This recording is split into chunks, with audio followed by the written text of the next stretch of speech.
The latest aerodynamic shape in Indian skies is a pure delta wing, the Mirage-2000, renamed by the Indian Air Force as the Vajra. Seen here, it is being put through its maneuverability paces by Wing Commander Ajit Bhavnani.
It was on the 29th of June 1985 that the first batch of Vajras bought by the Indian Air Force were flown into the country by Indian pilots after a record 10,000 kilometers long ferry from France.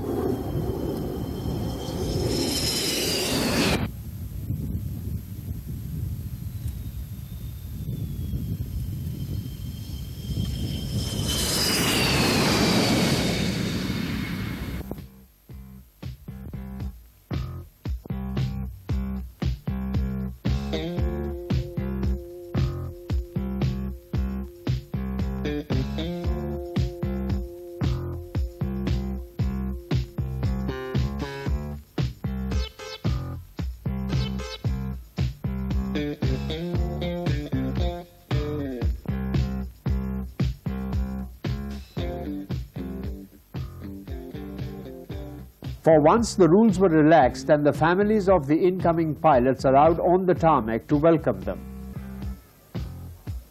How has the Vajra-equipped squadron fared since getting these aircraft is explained by the squadron commander, Wing Commander Ajit Bhavnani. The induction of the Mirage-2000 has indeed been a landmark in the history of the Indian Air Force. The aircraft has ushered in an era of very high technology which is comparable to the most modern in the world today.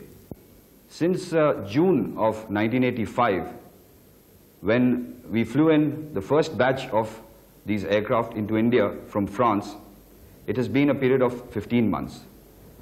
And within this brief period, the Vajra force has today become a highly professional and potent force. The most remarkable feature of the induction of this aircraft has been the fact that the personnel, both pilots as well as the technical personnel who have been handling this aircraft, have adapted to this very high technology with considerable ease. And today, we are carrying out extensive flying at base. The quality and the quantity of the flying that we are carrying out is something we are really proud of. And as a result of this, the Vajra force has reached a very high state of operational efficiency. The Vajra is also what we call a true multi-role aircraft. It is a complete weapon system by itself, in the sense that it can undertake all the possible roles which any fighter aircraft is capable of performing. And as far as the weapons are concerned, the aircraft is capable of carrying the most advanced and sophisticated weapons available in the world today. The aircraft itself is what I'd call a fighter pilot's dream. It is a unique aircraft and is an excellent flying platform. It can be flown at very high speeds up to Mach 2 and above at high levels, and at low levels up to 800 knots. And what is remarkable is the fact that it can be flown down to a speed as low as 100 knots.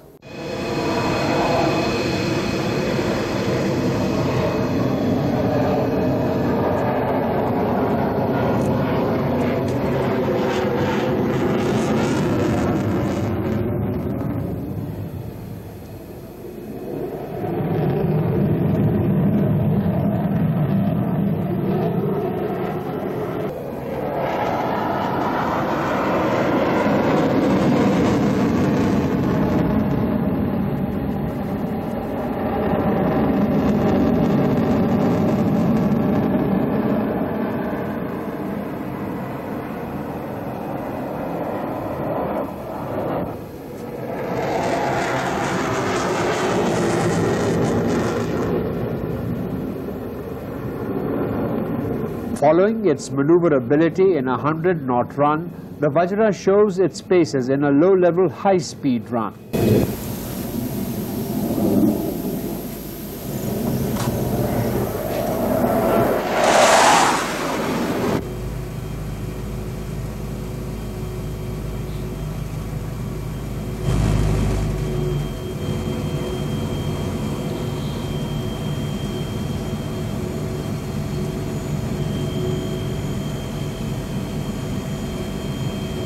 One of the outstanding features of the Vajra is its complete computerization and the latest radar and visual displays in the cockpit for the pilots.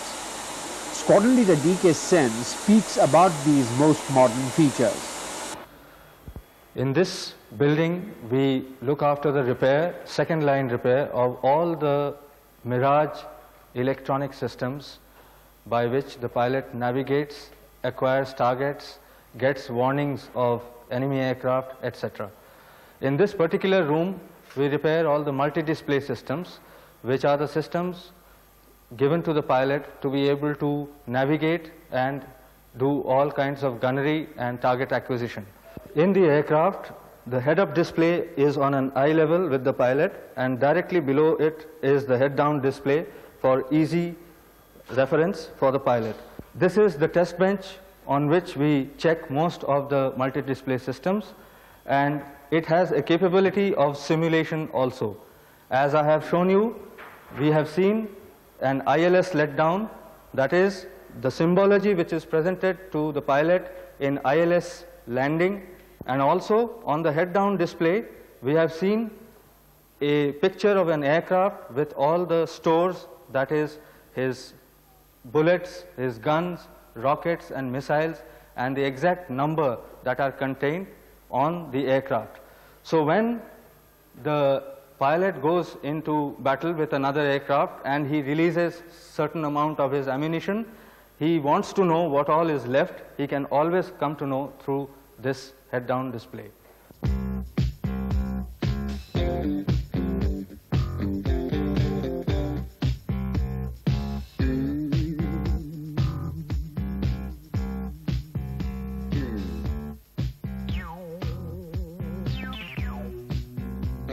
A briefing by Squadron Leader Ramesh Bakshi for a typical air interception sortie in which these aids will be extensively used.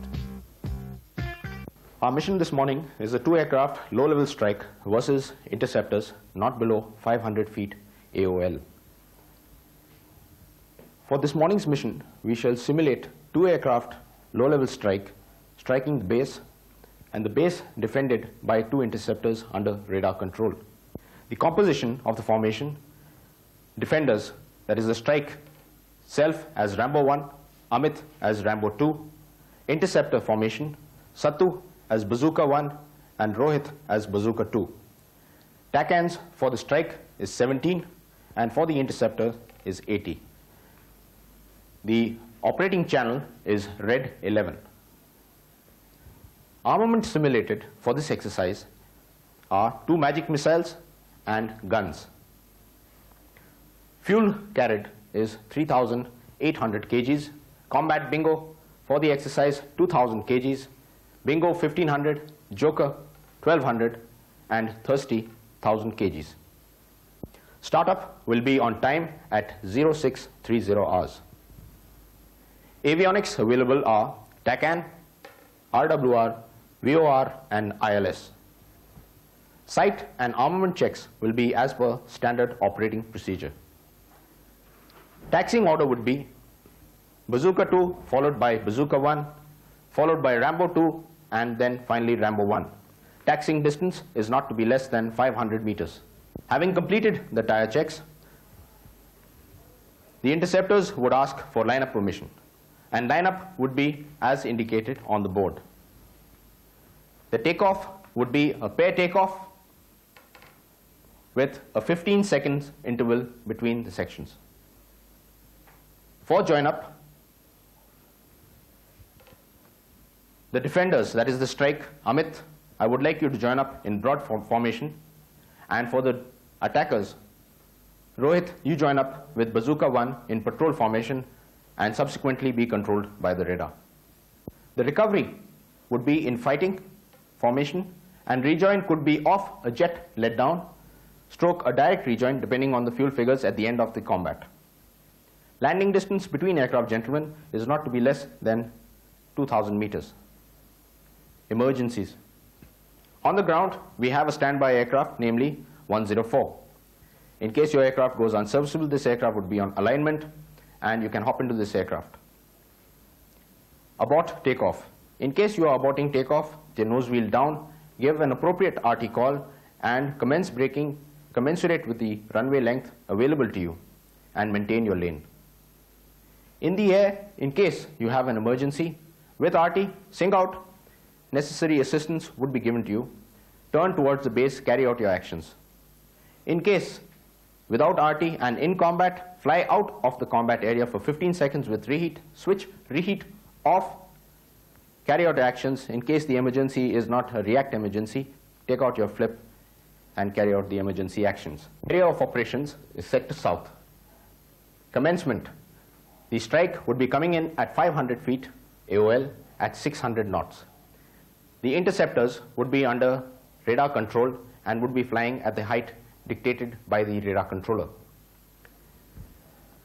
Calling off of the exercise stroke getaway. Calling off would be by the leaders, namely the defender leader or the attacker leader, or by any member of the formation for flight safety reasons. The getaway direction would be 090 at Vmax. For regroup stroke RV, it would be point Dhanua at 500 with a vertical separation of 500 feet. The rules and flight safety consideration, gentlemen, are as per chart.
Aircraft engage their airborne targets these days from distances where the hunter is miles away from his quarry.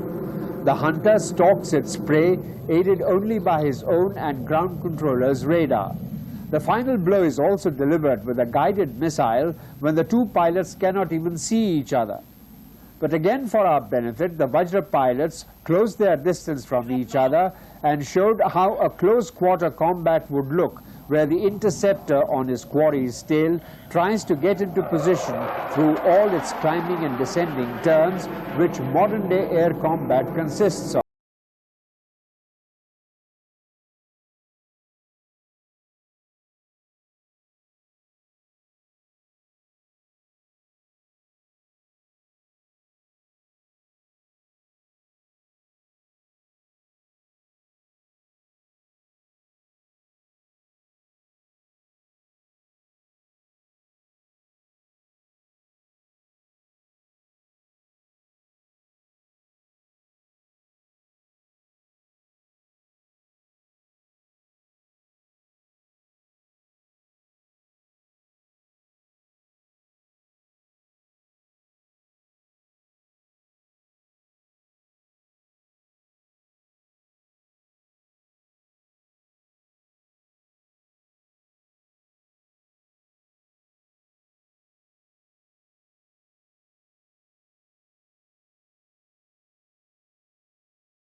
The exercise over, the four pilots join up for peel-off and landing in a stream.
The base Chief Operations Officer, Group Captain R. Krishnaswamy, speaks of his role and the squadron's achievements.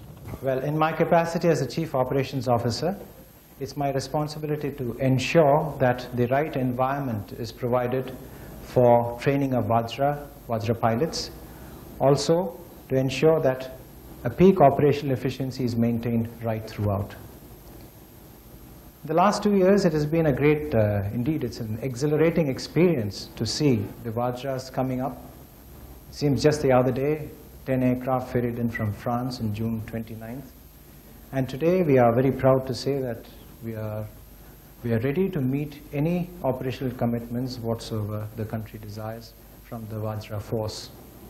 This gives me the strong conviction that our youth is indeed quite capable to meet or to absorb any technology and to absorb any operational requirement that may be called upon them to do. The expertise acquired by our technicians in the short 15 months is displayed by their ability to undertake such major maintenance work as a complete overhaul of the most modern Vajra jet engine, test run it on the ground, and then reinstalling it. This, besides servicing the complete range of sophisticated, fully computerized electronic equipment of the versatile Vajra.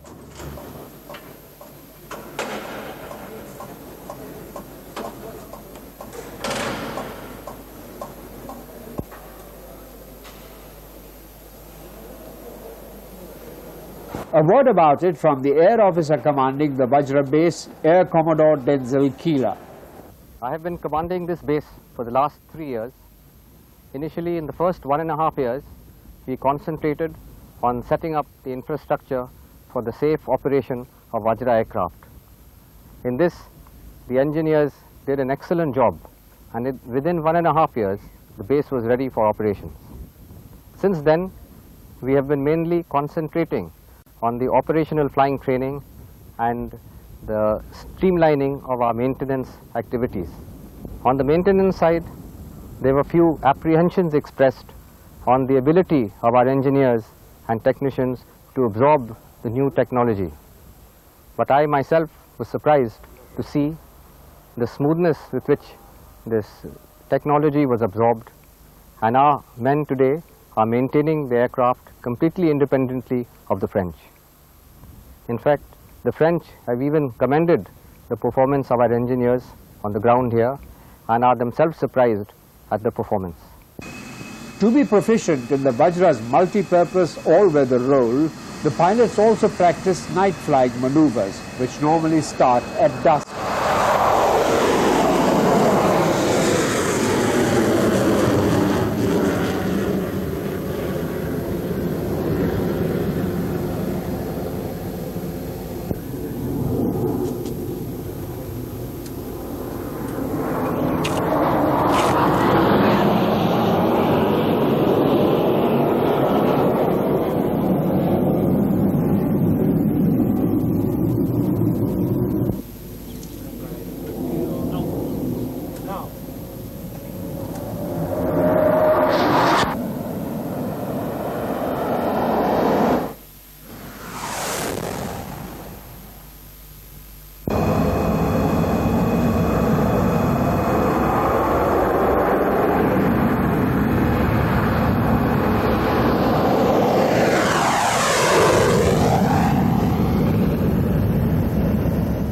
The rapid mastering of what can be termed as almost 21st century technology is yet another instance of the intelligence, devotion and hard work of the men who guard the Indian skies.